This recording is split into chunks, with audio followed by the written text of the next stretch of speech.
This podcast is produced by the Harwood Productions Podcast Network. To learn more about the network and to find more of our shows, visit us online at www.harwoodpodcast.com. To find out how you can help kickstart our latest show, Live from Base 6, visit our website and click on the Kickstarter icon.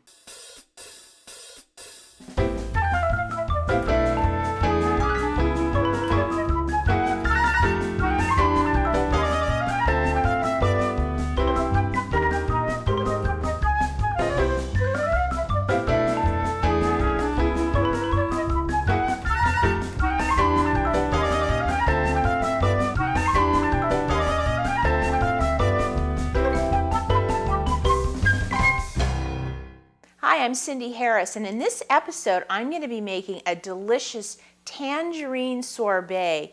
What makes this sorbet fantastic is not only its flavor, because it uses fresh tangerine juice, but it's really easy to put together. So we're first going to start by getting some fresh tangerine juice. Now this isn't concentrate, this is actual fresh tangerine juice. And because it's winter here and we have an abundance of tangerines, you can sometimes find it in the grocery store. If not, you may be able to find these little mandarin oranges, and you can go ahead and squeeze those too. They'll make great juice.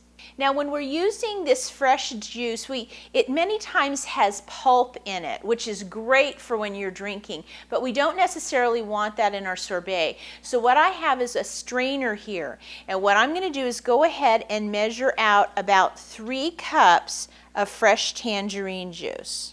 Now, I also want to make sure to have my spatula and kind of press out any pulp. This actually didn't have that much in it. So what that tells me is this is pure, smooth tangerine juice in my measuring cup. Now, tangerine juice in itself can be a little tart, so we are going to add some sugar to it. So I've got about 3/4 of a cup of sugar. I'm going to pour that right in. And then I'm going to put in a little fresh lemon juice. Now this is the juice of 1 lemon. It's about 2 tablespoons. So I'm going to put that in, and then I'm going to stir this up really well. It's important that we get all of that sugar dissolved. So now it's time to go ahead and freeze this sorbet. So I'm going to go ahead and I'm going to get my chilled bowl out of the freezer, put it on, have my dasher.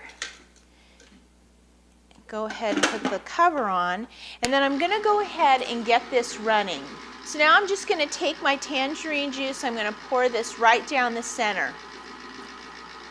This is why I love using this large measuring cup. It makes it really easy.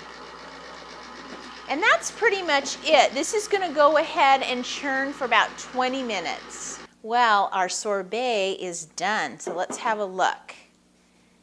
It's nice and slushy, but it's not able to be scooped quite yet. It's still a little bit soft. So what we're going to do is we're going to harden it off. So what I have here is just a freezer container, and I'm going to go ahead and spoon that luscious sorbet right into this container, and then I'm going to pop it in the freezer for an hour or more so that it gets nice and solid. Well, our sorbet has been in the freezer for a couple of hours. And look at it scooping up really nicely. Well, if you'd like to give this tangerine sorbet a try at home, just go to our website, go to the Sundaes with Cindy show notes, and I'll have the recipe there for you. And as always, if you have any questions, send me an email. I'll see you next time.